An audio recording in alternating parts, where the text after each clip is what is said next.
Welcome to lesson 8 English for beginners. এই লেসনে আমরা আমাদের নিজেদের ব্যাপারে কিছু বলতে শিখব। তাদের মনে আছে আমরা যখন বি ভার্ব এবং হ্যাভ ভার্ব শিখেছি তখন আমরা মাইসেলফ সম্পর্কে কিছুটা শিখেছিলাম। সেক্ষেত্রে আমরা একটা বিষয় লক্ষ্য করেছিলাম যে মাইসেলফের ব্যাপারে বলতে গেলে অর্থাৎ নিজেদের ব্যাপারে বলতে গেলে আমরা কিভাবে বি ভার্বগুলো ব্যবহার করি। তখন আমরা বি ভার্বের সাথে সামঞ্জস্যতা রেখে মাইসেলফের ব্যাপারে 2 থেকে 3 লাইন শিখেছিলাম। ইন্টারভিউ বোর্ডে আমরা ইনভাইটেড হই অথবা ইন্টারভিউয়ের ক্ষেত্রে যেটা হয় আপনার ব্যাপারে প্রশ্ন করা হয় যে আপনি আপনার ব্যাপারে বলেন, অথবা সরাসরি বলা হয় টেল আস সামথিং অ্যাবাউট ইয়োরসেলফ। এভাবে করে যখন কোনো ফর্মাল কনটেক্সটে আপনাকে জিজ্ঞেস করা হয় যে আপনি আপনার নিজের সম্পর্কে কিছু বলুন, তখন আমরা কিভাবে আমাদের নিজেদের সম্পর্কে বলবো বা কোন কোন বিষয় মাথায় রেখে আমরা আমাদেরকে ইন্ট্রোডিউস করব, সেই বিষয়টি নিয়ে আজকের লেসন। নিজেদের বর্ণনা দেওয়া খুবই কমন একটা পার্ট যে কোনো ইন্টারভিউয়ের, সুতরাং এই লেসনটি আমরা ফেজ 1-এ ইনক্লুড করেছি। মাথায় রাখতে হবে এটি ফেজ 1-এর লাস্ট লেসন। সো এই ক্ষেত্রে আপনারা যেটি করতে পারেন পরবর্তী ফেজে যাওয়ার আগে লেসন 1 থেকে 8 পর্যন্ত একবার কুইক গো থ্রু করলে বা রিভিশন দিলে পরবর্তী ফেজগুলো আরো ইজি হয়ে যাবে। So let's start with myself. মাইসেলফের ব্যাপারে বলতে গেলে আমরা কোন বিষয়গুলো মাথায় রাখব, এখানে একটি স্যাম্পল দেয়া আছে। এর স্যাম্পলের পাশে কিছু পয়েন্ট আমাদের মাথায় রাখতে হবে, যেমন আপনার নাম and profession, so your name and profession, family, hobby, future plan.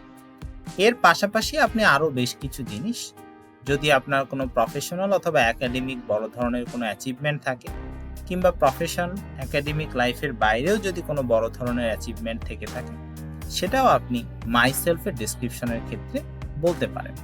এখানে আমরা স্যাম্পলটি দেখব এবং এই স্যাম্পলের পাশাপাশি পরবর্তীতে একটি টেমপ্লেটের উপর বেস করে আপনি যেন আপনার ব্যাপারে বর্ণনা দিতে পারেন বা বেসিক ইনফরমেশনগুলো শেয়ার করতে পারেন নিজেকে ইন্ট্রোডিউস করার ক্ষেত্রে, সেদিক থেকে আমরা বলার চেষ্টা করব। সো প্রথমেই স্যাম্পলটি দেখা যাক। My name is Masudul Hasan, I M a student, I am doing my bachelor at University of Dhaka. I live in a small family with my parents. I have a few hobbies including reading books and playing games. I want to develop my career in marketing. I would like to improve my English for my future profession. এখানে নাম বলা হয়েছে, তারপরে আমি student নাকি, যেহেতু আমরা simple sentence স্ট্রাকচারগুলো শিখে এসেছি, সাবজেক্ট ভার্ব কমপ্লিমেন্ট অথবা সাবজেক্ট ভার্ব অবজেক্ট এরকম। সো ওই জায়গা থেকে আমি এখানে সিম্পল সেন্টেন্সই রাখার চেষ্টা করেছি। লক্ষ্য করবেন আমি যখন বলেছি I am doing my bachelor at university of Dhaka, এখানে কিন্তু আমি কোন সাবজেক্টে পড়ি সেটা উল্লেখ করিনি। যারা পড়াশোনার মধ্যে আছেন তারা মেনশন করে দিবেন কোন সাবজেক্টে আছেন বা কোন বিষয়ে পড়াশোনা করছেন।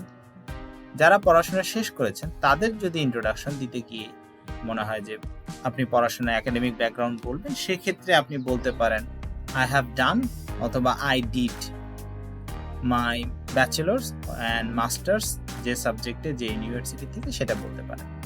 তারপর এখন আপনি প্রফেশনালি কি করেন সেটাও বলতে পারেন।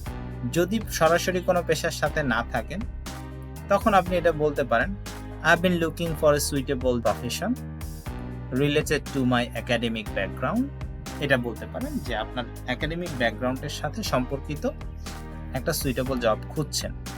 আর যদি কোনো প্রফেশনে থাকে সেটির বর্ণনা দেয়া। প্রফেশন কিংবা জবের ব্যাপারে বর্ণনা দেয়া হয়ে গেলে তারপর আপনি আপনার ফ্যামিলি নিয়ে বর্ণনা দিতে পারেন।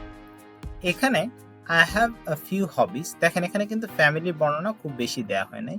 তার আগের সেন্টেন্সে বলা হচ্ছে I live in a small family with my parents, আমি আমার বাবা মার সাথে থাকি একটা ছোট ফ্যামিলিতে। সেক্ষেত্রে আপনার ফ্যামিলি যদি বড় হয় আপনি চাইলে ফ্যামিলি মেম্বারসদের 2-1 বর্ণনা দিতে পারেন অথবা প্যারেন্টসের বর্ণনা দিতে পারেন।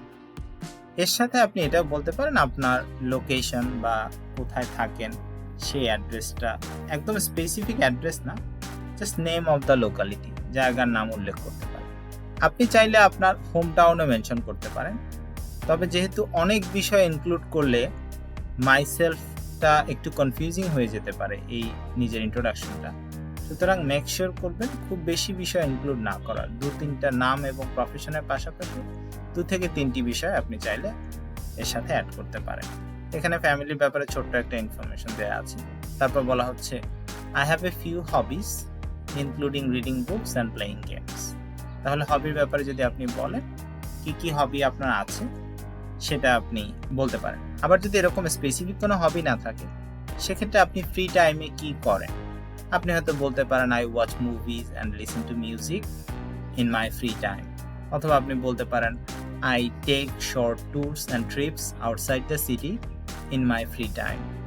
সেটাও আপনি বলতে পারেন যে ফ্রি টাইমে আপনি শহরের বাইরে ছোট ছোট ট্রিপ বা ছোট ছোট ট্যুরে যান। এরপর যেটি আছে সেটি হচ্ছে আপনার ফিউচার প্ল্যান। ছোট করে যদি ফিউচার প্ল্যান বলেন সেক্ষেত্রে I want to develop my career in marketing. এখন আপনি আপনার ক্যারিয়ার কোন সেক্টরে ডেভেলপ করতে চান সেটি উল্লেখ করতে পারেন। তবে মাথায় রাখবেন যে আপনার ক্যারিয়ার ডেভেলপ করার পাশাপাশি সেটা করার জন্য আপনার আর অ্যাডিশনাল কি কি স্কিল দরকার, প্রয়োজন হলে সেরকম 2-1টি স্কিলের কথা আপনি উল্লেখ করতে পারেন। যেমন মার্কেটিং এর সাথে যারা জড়িত তাদের হয়তো যেহেতু অনেক লোকের সাথে কমিউনিকেট করতে হতে পারে, দেশি বা বিদেশি, তাদের ইংলিশের প্রয়োজন হতে পারে। সেই অর্থে আমি এখানে উল্লেখ করেছি I would like to improve my English for my future profession. আমার ফিউচার প্রফেশনের জন্য আমি আমার ইংলিশ ইমপ্রুভ করতে চাই। এখানে উল্লেখ্য যে আপনার এই বিষয়গুলো বলার পাশাপাশি যদি কোনো স্পেসিফিক আউটস্ট্যান্ডিং প্রফেশনাল অথবা একাডেমিক কোনো অ্যাচিভমেন্ট থাকে বা অ্যাকমপ্লিশমেন্ট থাকে যেটি কিনা আপনি গর্বের সাথে বলতে চান অথবা আপনার কোয়ালিটি নির্ধারণ করে ওই সাকসেস, সেই অ্যাচিভমেন্ট, সেটা আপনি উল্লেখ করতে পারেন।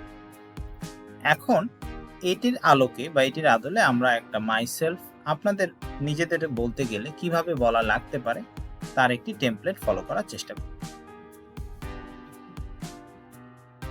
আমরা দেখি মাইসেলফের ক্ষেত্রে আমরা আগের স্ট্রাকচার অনুযায়ী কিছু বিষয় আমরা লক্ষ্য করেছিলাম, আমাদের নাম বা প্রফেশন, ফ্যামিলি, হবি, ফিউচার প্ল্যান।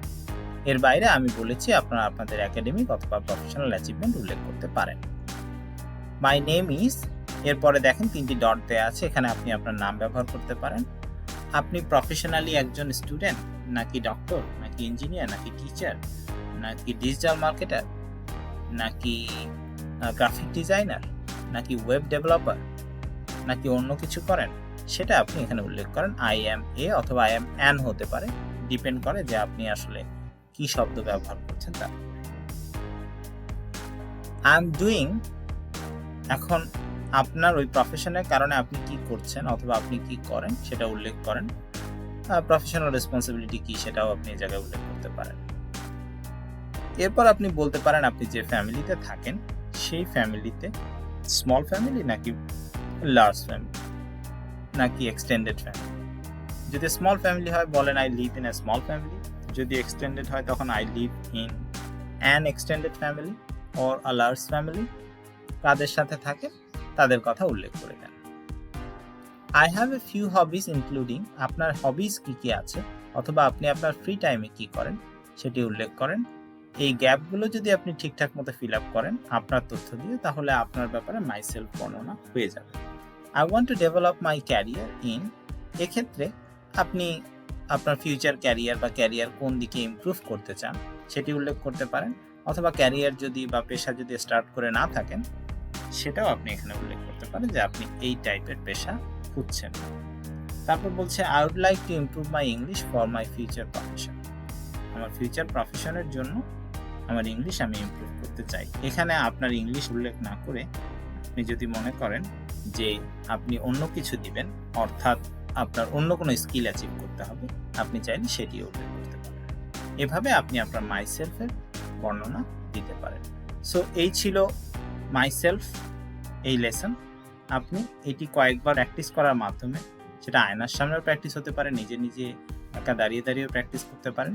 করলে আপনার আশা করা যায় মাইসেলফের ব্যাপারে বর্ণনা দিতে, অর্থাৎ আপনার নিজেকে ইন্ট্রোডিউস করতে খুব একটা অসুবিধা হবে না।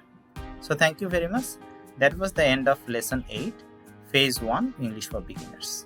তাহলে এই চ্যাপ্টারে আমরা শিখলাম বেসিক সেন্টেন্স স্ট্রাকচারস, কিভাবে নিজেদেরকে ইন্ট্রোডিউস করতে হয়, কিভাবে নিজের ফ্যামিলি সম্পর্কে বলতে হয় এবং কিছু কমন ভার্বস ইন ইংলিশ। এখন আমাদের যে বিষয়টি মনে রাখতে হবে সেটি হলো, যদি আমরা কখনো কথা বলার বা লেখার সুযোগ পাই, সেই সুযোগটা যেন হাতছাড়া হয়ে না যায়। অর্থাৎ ফ্রেন্ড সার্কেলস, এনভায়রনমেন্ট, কলিগস সবার সাথে ইংলিশে কমিউনিকেট করার চেষ্টা করব। এটি ছিল এই চ্যাপ্টারের সবচেয়ে ইম্পর্ট্যান্ট টিপস, অর্থাৎ নিজের ইংলিশের সর্বোচ্চ এক্সপোজার দেওয়ার চেষ্টা করা। এর পরের চ্যাপ্টারে আমরা আরও কিছু শিখব যেটা কিনা আমাদের ইংলিশকে আরও ইমপ্রুভ করে দিবে।